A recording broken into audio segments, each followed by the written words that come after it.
YouTube. Okay, good. Number, I think 4. All right. We're recording. This is class number, for those who are keeping track, we are class 6. All right. So what are we going to do? Tonight we're going, I sent you guys all a document. As Ram talks at the beginning of the Mishnah Torah, that he is presenting the curriculum as Torah U'Mitzvah, which is the written law and the oral law. Okay?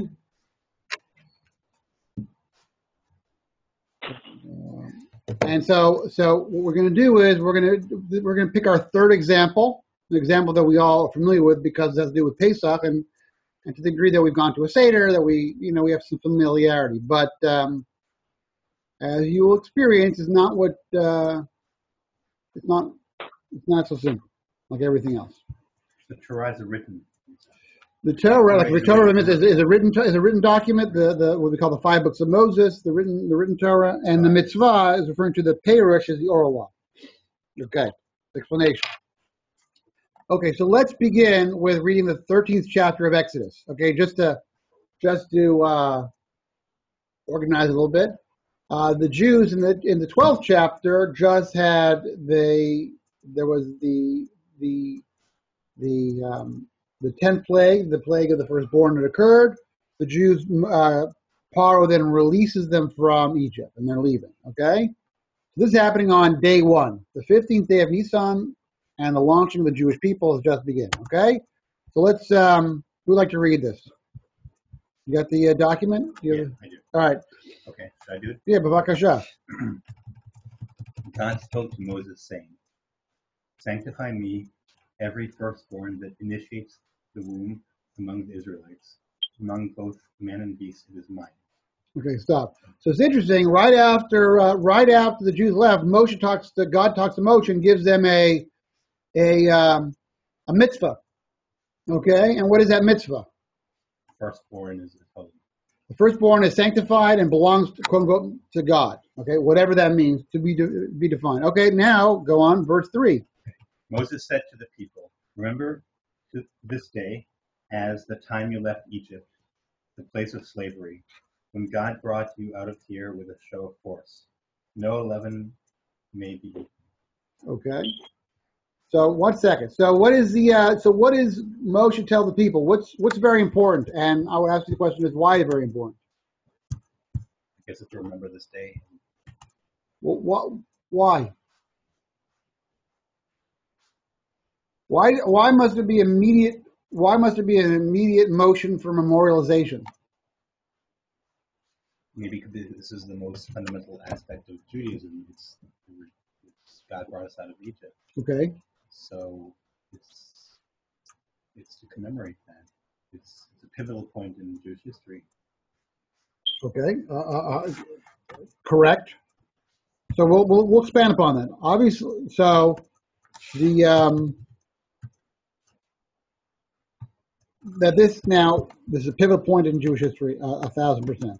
So it's interesting that on the day one that this whole thing has to be commemorated, okay? Because this basically shows all the ideas about God and the relationship to mankind, etc. Let's keep on going. Let's see what's on the menu here. You left this day in the month of the spring. There will come a time when God will bring you to the land of the Canaanites, Hittites, Amorites, Hivites, and Jebusites. Eat matzah for 7 days, and make the 7th day a festival to God. Since matzah must be eaten for these 7 days, no leaven may be seen in your possession. No leaven may be seen in all your caregivers. Mm-hmm. On that day, you must tell your child, "It is because of this that God acted for me when I left Egypt." These words must also be a sign on your arm and a reminder in the center of your head. God's Torah will then be on your tongue. It is with Yad Chazakah that God brought you out of Egypt. So Yad Chazakah means what? What's Yad Chazakah? Strong hand. That God brought you out of Egypt. Go on. This law must be kept at its designated time from year to year. Okay, good. Okay, so So I'm going to ask you question number one. And I want people in Zoom land to answer me. What activities are utilized to memorialize God's redemption of the Jews? Okay, what do you guys say? What are activities? Give me the list. Eating matzah. One. What else? No leaven for 7 days. Yeah, no chametz. 11 chametz. Go ahead. What else? We're telling the story to your children. Telling the story to your children. The 3. What else? The fill-in. Tefillin. Correct. And remember this day. And remembering the day itself. So, well, you say remembering this day, and the vehicles of that are all these different mitzvot, right? So also the Yom Tov, because it the says holiday itself. Designated. Yeah. Exactly. Okay, let's keep on going. There's more. Let's go to verse 11. Okay. There will come a time when God will have brought to you to the land of the Canaanites, which he promised you and your ancestors, and he will have given it to you. You will then bring to God every firstborn that initiates the womb. When you have a firstling animal, the males belong to God. Every first donkey must be redeemed with a sheep. If it is not redeemed, you must be captivated. You must also redeem every firstborn among your sons. And the child may later ask you, what is this? You must answer him, with the Yad Chazakah, God brought us out of Egypt, the place of slavery. When Pharaoh stubbornly refused to let us leave, God killed all the firstborn in Egypt, man and beast alike. I therefore sacrificed to God all male firstlings, and redeemed all the firstborn of my sons. These words shall also be a sign on your arm and an insignia in the center of your head. All this is because God brought us out of Egypt with a show of strength. Okay, so what other mitzvahs or what other activities are part of the commemoration of the Exodus of the redemption? Laura? Yes, can you hear me? Perfectly. Oh, excellent. So you did a question was kind of what other things are commemorating the redemption? Yes, in addition to verses 1 through 11, what else is part of the remembering activities that cause remembering about the Exodus? Sure. I mean, the practice of redeeming the firstborn. Well, first sanctifying the firstborn, and then the redemption by of the male boys, because the firstborn animals are actually given. It's discussed in Leviticus later on. They're actually given to the Kohen, and as an offering, as a gift to them. And there's also this strange redemption factor with the donkey. If you have a firstborn donkey, if you redeem it with a sheep, then you don't involve in a penalty of decapitation of that. So they make sure that don't want to lose your donkey, you have to give a thing. So all these are considered activities. Now, okay. So that takes me to question number 2. Why would remembering God's redemption require a coordinated system of memorializing activities? Within the coordinated system of memorializing activities, what is uniquely fundamental about the storytelling of redemption we do at the Seder night? You know what I'm saying? Why do you need so many? Just have the Seder, that's it, done. But our daily putting on tefillin does the same thing. We say also we mentioned the Exodus in the saying of the Shema. Also mentioned elsewhere, but Pesach itself, matzah, chametz, the whole sanctification of the firstborn. Why do we need so many? And there seems to be a coordination going on here. Maybe because by doing so many things so regularly, it basically engulfs us and immerses us in our whole life, our whole being with this idea, so that it never leaves us, and it's I guess if we're immersed in it. Correct. I mean, also not mentioned here is also when we later on in Ten Commandments, in the two renditions of Ten Commandments, one of Shabbat is because of the act of creation, and one is Zecher L'Tziat Mitzrayim. So Shabbos itself is connected to the Exodus. So Gilad wants to share with everybody here in Zoomland that the reason why you have these coordinated series of activities, to use the word, is that the reality has to engulf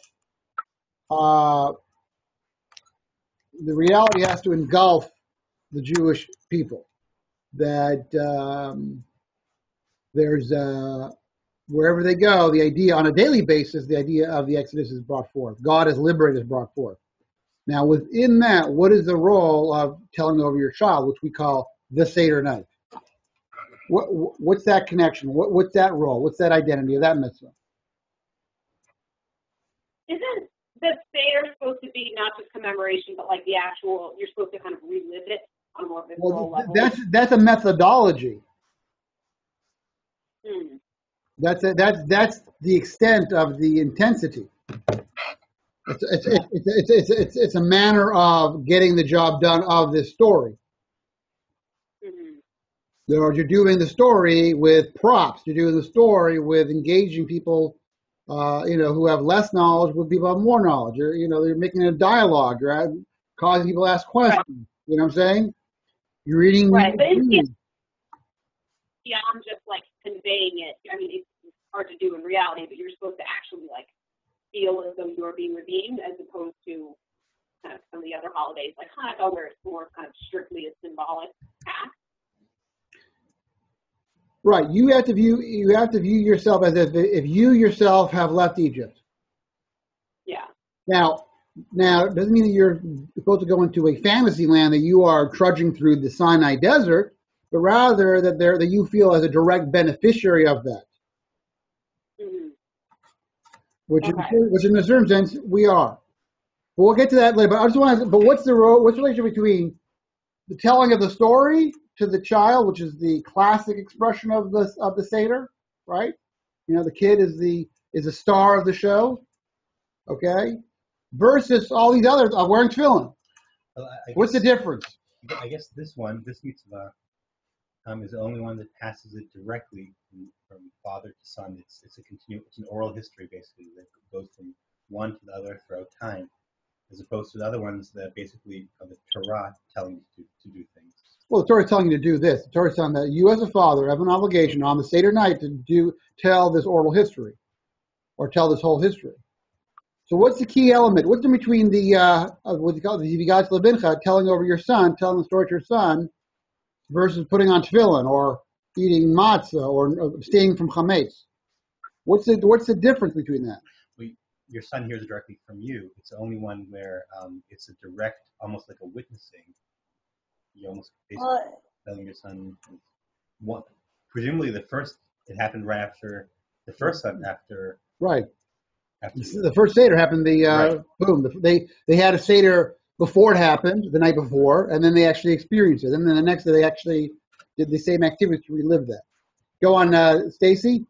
I was also going to say it's internal versus external. So it's like you doing it for yourself versus you also then doing it publicly with other people too. So tefillin. Well, tefillin is also public. I mean, you are wearing the mitzvah tefillin is there. The tefillin shel rosh. Now we as Jews typically only wear it during the morning davening. But the ideal way of mitzvah is wearing it always, all the time. Maybe like outside yourself, so like you internally, what you act, and then encouraging other people to do it. Well, that was the point. One is talking about, one is a communication of a tradition from you, the parent, to the child. While the tefillin is reminding only for you. It's only really your own internal experience. It's not necessarily telling over to your child. And I guess also when you actually say something, it's a real specific act. So like you're taking all this information into you through the feeling and all that, and then by speaking it, you're actually like telling your beliefs to yourself also. That's true. I mean, the key thing which you're all guys are circling around is that the Seder night, as everybody knows, is a far more extensive commemoration and memorialization of the Exodus than all the other mitzvahs are really momentary. You know what I'm saying? You put on the tefillin, you may even think it, but you may not. I mean, in other words, it doesn't demand of you to aggressively focus upon the event. Here we have a whole Haggadah, which is, if you've been to a Seder, you could be to a Seder which is 6-7 hours long, depending on which Seder you're going to. Either going to the express version or the deluxe version, it's very extensive. So that commemoration, to put it in simple language, the telling over your child, or what we call the mitzvah of telling over the story of the Exodus, is the Super Bowl of commemoration of the Exodus throughout the whole year. That really is that's the pinnacle, and everything else is sort of a reminding, in a certain sense, referencing that. You know what I'm saying? Do you ever see so there's the main memorial, which is Pesach, and the Seder being the pinnacle of that. And then we have daily reminders, or in Facebook language, daily pokes concerning the Exodus. But the Seder is the big one, because it also weaves in all the mitzvahs of the night. You have the matzah, and you have the mor, and in the time of the temple, you have the korban pesach, you have the paschal lamb, you have all the elements. Okay, so that's the basic deal. Let's keep on rocking and rolling here. This is very interesting. Question number 3 in chapter 13, verse 14 through 16. When a person redeems a donkey with a sheep, what conversation may happen between a father and son? What does the kid ask? What's going on? Right. Dad, what are you doing? The child is there out on the farm, right? And he sees Dad doing a redemption of the firstborn donkey with a sheep. Obviously, he picks the attention of the child. Like, what the heck is going on here? So what does the dad say to him? Let's read it out. Who would like to read? Anybody else in Zoom land want to read? Verse 14. Who can read it? I can read it. Yeah, Laura, you're on. Which verse do you want me to start from? 13? 13. Verse 14. 14, okay. Your child may later ask you, what is this? You must answer him with a Yad Hazaka. God brought us out of Egypt, place of slavery. When Pharaoh stubbornly refused to let us leave, God killed all the firstborn in Egypt, man and beast alike. I therefore sacrifice to God all male earthly animals and redeem all the firstborn of my son. These words shall also be a sign So that seems to be the end of his speech. So yeah. the father in this take of the whole thing is sharing a little is doing a little mini seder of sorts, basically in the barn. All right. Mm-hmm. The kid turns to Dad. Dad, what the heck are you doing? And then you tell, well, son, what we're doing here is this redemption is because God killed the firstborn of the Egyptians, and God took us out of Egypt, and Pharaoh refused to leave. God killed all the firstborn, and therefore we sacrifice to God all firstborn animals and redeem. All right. So this is not. Is this so? So is this happening on Pesach? No. Could no. Probably not. Probably they're not in the barn on Pesach night. So I'm going to look at the bottom of the page there from the Haggadah. Let's read this. Lauren, you see it in the bottom there? From the Haggadah, bottom of the page there? Yeah, okay, I see it. The Torah speaks of the four children. Yeah. The Torah speaks of 4 children. One is wise, one is wicked, one is simple, and one does not know how to act. The wise one, what does he say? What are the testimonies, the statutes, and the laws which the Lord our God has commanded you? You in turn shall instruct him in the law of the Passover, up to one is not to eat any dessert after the Passover lamb. The wicked one, what does he say? What is this service to you? He says to you, but not to him. By thus excluding himself from the community, he has denied that which is fundamental. You, therefore, blunt his teeth and say to him, it is because of this that the Lord did for me when I left Egypt. For me, but not for him. If he had been there, he would not have been redeemed.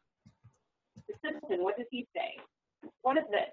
Thus shall you say to him, with his strong hands the Lord took us out of Egypt from the house of slaves. As for the one who does not know how to ask, he must initiate him, as it is said. You shall tell your child on that day, it is because of this that the Lord did for me when I left.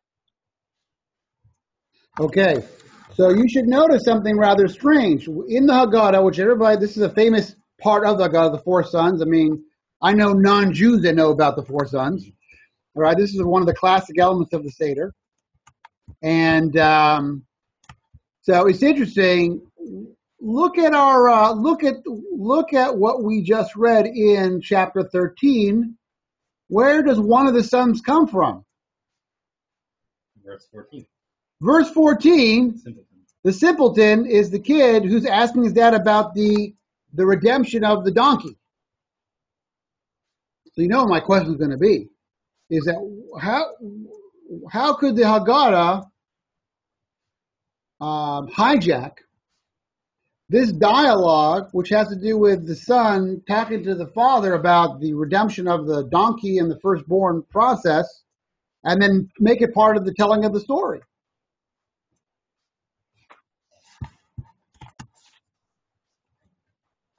And often to get the three other sons. Right. There's other. They those are associated with different verses in the kids ask, and your son will ask you that. But there are some other inconsistencies. But it's really the same question. How could the Haggadah take from the Chumash examples of dialogues about between father and son concerning the Exodus when the conversation wasn't initiated about the Exodus? It was about the redemption of the firstborn donkey. You know what I'm saying? Well, But it's the same question with the same answer. Ultimately, it was the same fundamental idea, even if it's in a different context. Just what is this?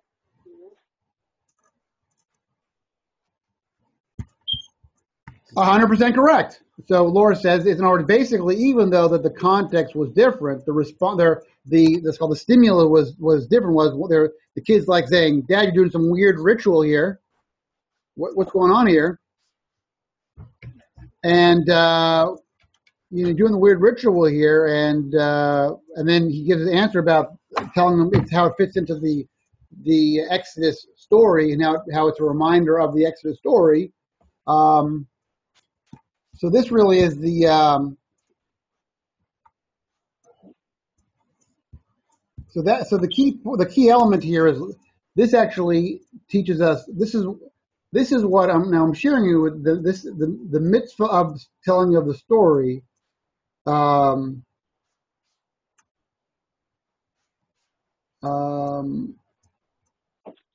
other words, what did the Haggadah do? It borrowed from one part of the Exodus memorial activity system and used it for another one. It borrowed from the sanctification of the firstborn animals to the Seder night. You know what I'm saying? So, but since it's the same system, they're able to do that. You know what I'm saying?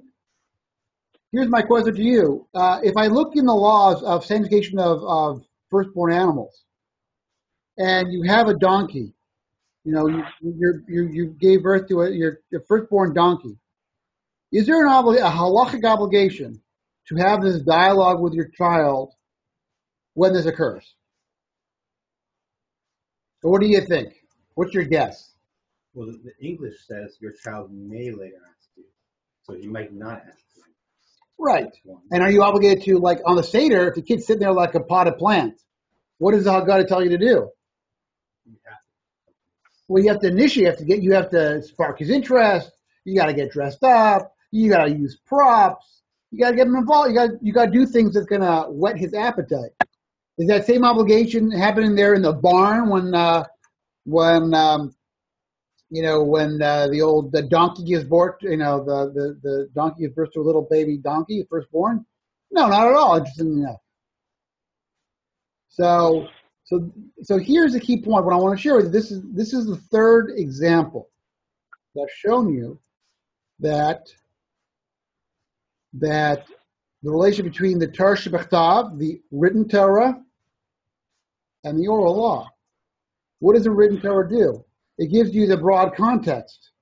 It tells you that there is a whole. Then the Exodus is foundational, as Gilad said, and has to be achieved by having an overwhelming and a enveloping the person. Within that enveloping program, there is the Super Bowl. We call that Pesach. Within the Super Bowl, there's the Seder night, and the highlight is really the telling you the story of the father to the children, right? So the fact that the Torah also talks about the father telling over the Exodus by the redemption of the child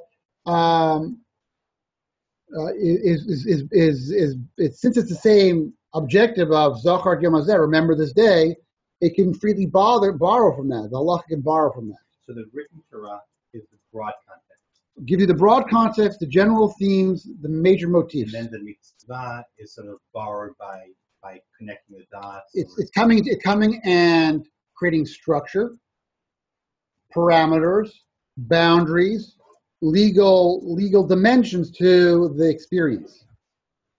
But if you only, here's the reverse. If you only, imagine a secular Jew, okay? Visualize for a moment, comes to a Seder, okay? He puts on the silk yarmulke. He creaks open the Maxwell House Haggadah, right? And he sees people reclining and eating matzah, dipping fingers into the wine. Does it make, without the broad context of the Chum, does any of it make sense? Even if they say, oh yeah, we're now doing the obligation of eating matzah the night of the Exodus. We're doing the obligation of instructing, telling our kids the story of the Exodus. Will the person have an idea what's going on here? No. Well, and most people don't. But here you see from the context that Moshe Rabbeinu, they're launching a civilization here, right? And the centerpiece of God's providence, this event has to last. God cannot do this on a yearly basis. This is one providential experience that's got to last for generations. So what do they immediately do? There's got to be a series of activities that commemorate the event. So is the mitzvah the thing with the donkey, or, I mean, that's a mitzvah. That's a mitzvah for sure. But is the stuff in Haggadah also mitzvah? So it's interesting. The Haggadah includes in it a manual of how to fill the mitzvah of telling the story. And part of the Haggadah in the beginning part is, what is it telling you? That the Torah spoke in reference to 4 children. What is the Haggadah really teaching the person reading the Seder?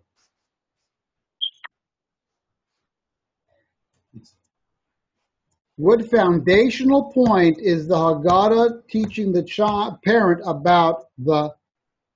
It's basically, it's an implementation. It's how to do verse 13:8. It's how to teach your son. Right. And you have a responsibility as a parent to know where your child's coming from, what's going to engage them. And you have to be completely student-centric. In education today, these are the buzzwords in 2013. Well, the Torah was 3,500 years ago, and the Haggadah was over 2,000 years ago, and it's telling you the very same thing, that you who's teaching this foundational point have to make it to a story, and you have to engage the child. And that's why, and why is the father suddenly in the barn not telling his kid, shut up and do your work? It's because really it's telling you that not only that you have an obligation, the parent, where even not in the Seder, what does the parent must do? Always communicate this foundational idea. Even if you're ankle up the mud and you're dealing with the birthing of a donkey, the more rare case. So it's a kal v'chomer.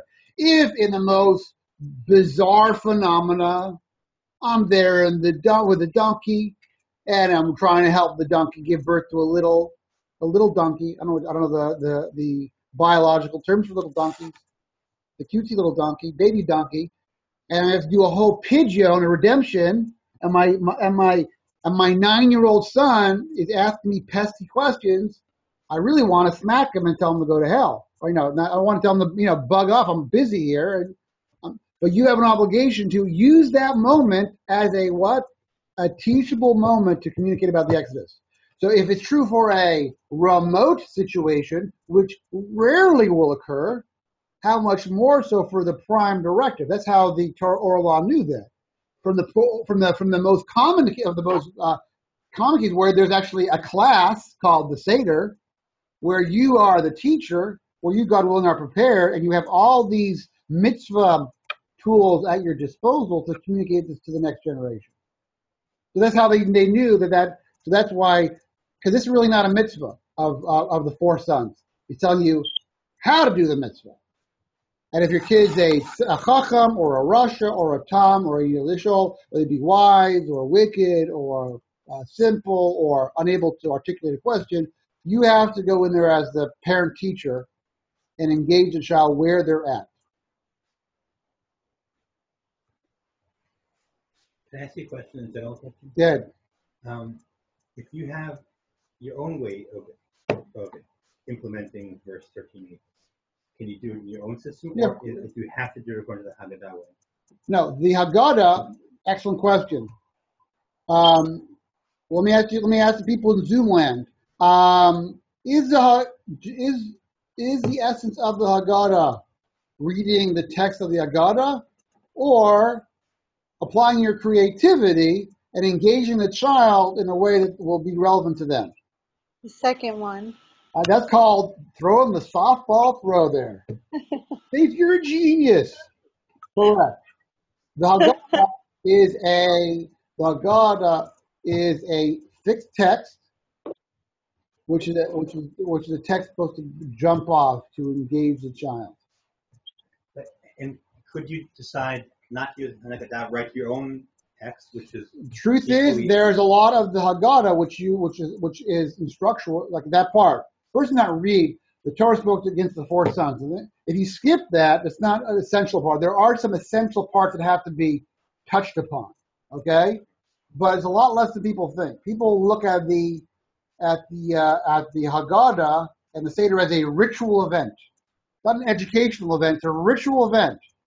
We turn to page 2, and then we read or not read through the mouth. They don't view it as being a dynamic educational symposium. But what's the objective? To remember the day and to tell your child, to pass on from one generation to the other. Is that clear to you guys there? Questions? Okay, I'm going to go to question number 6. I have a question about that. Sure, Is there go. any part of it, though, that you have to say? Yes. And if you don't, then Yes. you may. Yes. There are parts, which interestingly enough, there's a thing called the, where we say Arami Obed Avi, where my father was a wandering Aramean. So there's actually a part which is Torah Shebechsav, written Torah, and then the explanation, oral law. And you have to actually say that part. That's part of the Haggadah. That's actually the essence of the Haggadah, is actually that reading verses and reading oral law explanations of that. There is also the Rabbi Gamliel HaOmer. Anyone who does not say 3 things, the Pesach, the Matzah, Maror, is not yielded to the mitzvah of the story. And then Pesach, what is Pesach all about? Oh, because God skipped over the houses. Matzah, what's that all about? Because we didn't have time to bake it, because God redeemed us so quickly. And the Maror, because the Egyptians embittered our lives. There are parts of this thing which are critical. But it's supposed to be also a platform for you to engage your child, wherever your child is. And if you don't have a child, to engage a person who is not as knowledgeable as you are. If you're the Seder leader, or if you're among colleagues, you're getting involved in a dialogue. That's the deal. So that's the basic. But it's a good question. Good.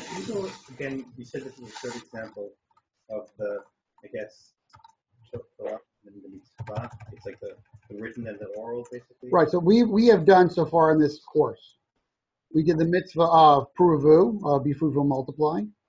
And we dealt with the anomaly that the mitzvah was given seemingly to Adam as a blessing, now yet somehow becomes an obligation only to Jews. We dealt with that anomaly. That was 2 classes ago. Then last week, then we dealt 3 classes ago. Then we dealt last 2 classes about the mitzvah of knowing God. And we dealt with the whole thing of how that mitzvah, Anochi Hashem Elokecha, which is not in linguistic structure an obligation, it's a declarative statement. I am the Lord your God who took you out of Egypt, from house of slavery. How is that a mitzvah? And how do the verses come to tell you to educate? In other words, why you need the context of the narrative. What I'm really sharing with you is that the Torah Shebechsav and the Torah Sheba'al Peh, the Torah and the mitzvah, the written law and the oral law, how they work in unison to provide 2 different media to engage the mind. Okay, so in the another object, this was discussed a little bit last week, but the written Torah, in addition for having a benefit of having a written document, is also to provide a sort of a primary language for the child. The obligation of teaching your child Torah is that as the child speaks, what's the first thing you teach him? Torah tziva lanu Moshe marasha ki Yaakov. Second verse you teach him, Shema Yisrael Hashem Elokeinu Hashem Echad. You're trying to give him the words and the metaphors to see the world in a Tanakh kind of way. So it's really it's allowing him, the child, to be educated via a document that God gave to Moshe. So they get the divine words, and there actually now becomes the metaphors and the way of thinking that the Torah is supposed to get. Then the educator, first the parent, then the Torah teacher, gives the oral law to sharpen that, to provide precision, to provide how this could go from being a narrative with great themes to being the law of the land. You know what I'm saying? Because in other words, that at a certain point the halacha will actually can leave the actual philosophical idea. You know what I'm saying? In other words, if on the Seder night you're not feeling well, you can't think of anything, but the 3 stars are now out, and you wash your hands, or even if you don't wash your hands, and you make the motzi, and you make the blessing on thing eating matzah, and you eat a kazayit of matzah, a 1.1 ounces of matzah, reclining, did you fulfill the mitzvah of matzah without the discussions? No. You did. You did. Because in the legal realm, as far as the law realm, they have to define it as that you ate matzah and you knew that you're doing the mitzvah of matzah on the Seder night. Now, it didn't have the broad, all the fine trimmings. In fact, the Talmud goes so far, and the Rambam codifies as bala matzah yatza. You swallow matzah. You don't even chew it. You don't even taste it. You consumed it. Were you yotze? Yotze. Okay? Just for that one mitzvah, not the mitzvah. You didn't fulfill the mitzvah telling. You didn't tell a story because you didn't tell a story. Exactly. Or if you told a story, you didn't eat any matzah, or you didn't have any matzah. Men, fortunately, in Jewish history, has been a lot of oppression. You didn't have a benefit of any matzah. But here's a question: what if you're with your son, not redeeming a donkey, but you're moving books around in your library, and he asks you, what book is this? Let's say it's Exodus. Right. And do you have an obligation to tell him, what this is, or you don't have to do that because it's not technically the donkey scenario? Well, as I share with you, in the scenario of the donkey, there is no legal obligation to launch into the thing, but it's telling you what the Torah Shechsav, the Torah is telling you, even in the most remote situations, you'll use it as an opportunity to educate your child. How much more so at the Seder you will, and certainly in regular day life. It's showing you your prime directive as a parent to teach your child properly. And the core idea of the Exodus is just that. So you don't want to miss an opportunity. You don't. Now, let's say you were in the mood. I don't want to talk to my kid right now. I want to watch The Voice. It could happen. All right. So did you violate halacha? No. Do you understand the distinction here? In other words, in order to make the idea and ideals of the Torah into a law of the land, it has to become formalized, quantified, and given legal precision. Okay? Now, but as far as understanding the mitzvah, to give these legal things meaning, you need to have the context. That's why the Rambam is insisting upon written Torah, oral Torah. You got to have both. If you're just going to take one, you're really going to miss. You're really not going to understand what's going on. You're not going to understand Judaism. You simply will not understand Judaism. Is it kind of like the Constitution? Is broad ideals, but then there's maybe specific laws. Yes. That come from the Constitution? Yes, it's a good analogy. But the Torah can even go into more broader ideas because it can use the benefit of narratives and story, all the different, has much more larger canvas to work with. Okay? All right? Now I'm going to ratchet up with a harder question. Question number 6, what function does the father's storytelling on Seder night accomplish within his larger educational mission outlined in the first divra of the mitzvah of Anochi Hashem Elokecha, I am the Lord your God who took you out of the land of Mitzrayim, which was a mitzvah we talked about last week. How is it part of his mission?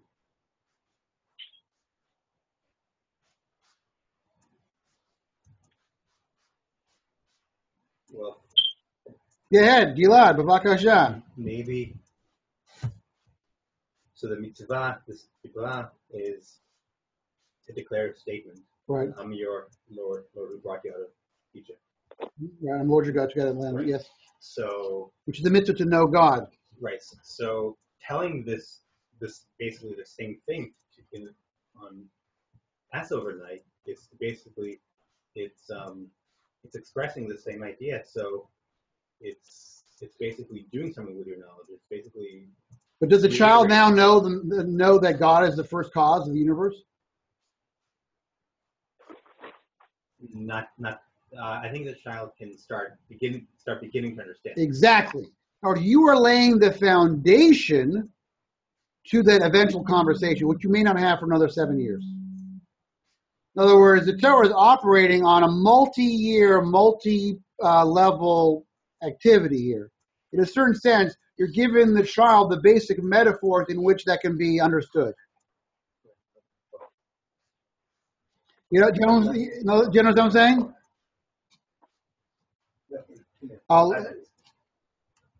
Laura, Stacey, is that clear to you? Yeah, no, that makes sense. In other words, at the Seder night, you're discussing the stories depending on the level of the child to see God as being, intervening in history. He is not subject to laws of nature. Depending on what the level of the mind of the child, you're creating which will eventually can graduate into a much more advanced idea of God. But that's what's really being. So you're always doing the mission of Anochi Hashem Elokecha, but this is the extent that is age appropriate with the child. You know what I'm saying? You move the child from a passive thinker to the passive thinker to an active thinker to a thoughtful, reflective person, and that's just like it was a process with the Jews. They didn't happen for them overnight. With all people, it doesn't happen overnight.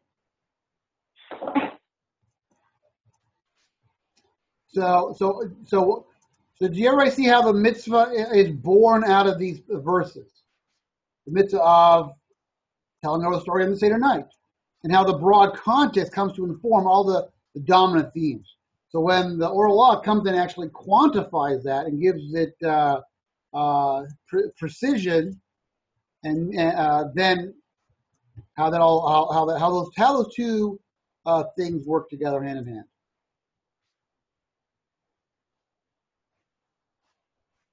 Is that Laura? Is that clear to you? No, can you repeat just the last sentence? It was the sound was just fuzzy. Okay, so in other words, our goal here tonight was not to necessarily take a early visit to Pesach. Right. The goal here is to give a third example in what the Rambam does when he speaks about mitzvot. His insistence on the looking at the Torah Shabbat, the written Torah, and then looking at the Torah Shabbat, the oral law, and to see how the two disciplines or two educational experiences work together hand in hand. And we saw that how from the written law there was the dad was having a conversation after the redemption of the donkey, yet that's viewed that's co-opted in the Haggadah as being the manner you teach the simple son. Because if you look at the chapter 13, you see that it's not just one talking about the Exodus, that there's a system, a constellation of obligations of activities of reminding us about the centrality of the Exodus, the Super Bowl being the Seder night, and so therefore the oral law did a very simple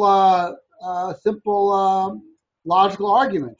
If in the most remote cases, when you're in the backyard with a little donkey there and giving birth, and you're using that as a trigger to get the child to engage about the Exodus, how much more so on the Super Bowl night of the Exodus called the Seder? Of course you need to engage a child no matter how immature, no matter how underdeveloped they may be. So I'm sharing with you how the oral law and the written law and the oral law work together in unison. And in a certain way, why you need them both. The child can't jump into the world of the oral law too early. You won't see the broad picture. And to stay in the written law would not give you the element. We'll feed back in. Sometimes it too far and it goes beyond the word of God, or by definition, whatever people think is the Oral Torah is the Oral Torah. So we're going to deal with as we go on. What is part of the what we didn't deal with, but then what's part of the or what is the Perush? So there's a Perush that Moshe got at Sinai, and then there is rabbinic legislation on top. But it's very clear. We're very careful about this is biblical, and this is rabbinic, and there's a prohibition. The rabbis, the great Sanhedrin, could not add to the Torah. They can't add. They have to make it very clear what is biblical and what is rabbinic. There's a very clear dividing line. And our relationship to the laws is both in terms of binding, but there's a massive halachic distinction between the both. Okay, so we'll get into as we get more into it. But I'm first starting with the main principle of the two chunks. Torah U'Mitzvah, Torah Shabbat, Torah Shabbat, written Torah, oral Torah, how they work together, why you need them both, how they work hand in hand. That's what and I've given you 3 examples so far, 3 mitzvot. So we'll continue next week. We'll go on into the Mishnah Torah. But I want to lock this down, because if you don't have this, it'll seem like arbitrary stuff going on. So I'm just trying to guide the way here. Okay, that's why we're not going sequentially in the Mishnah Torah, because I want to give you, I'm sort of like giving you a introductory element to get you into the book. You just can't just walk into the book. It's too hard.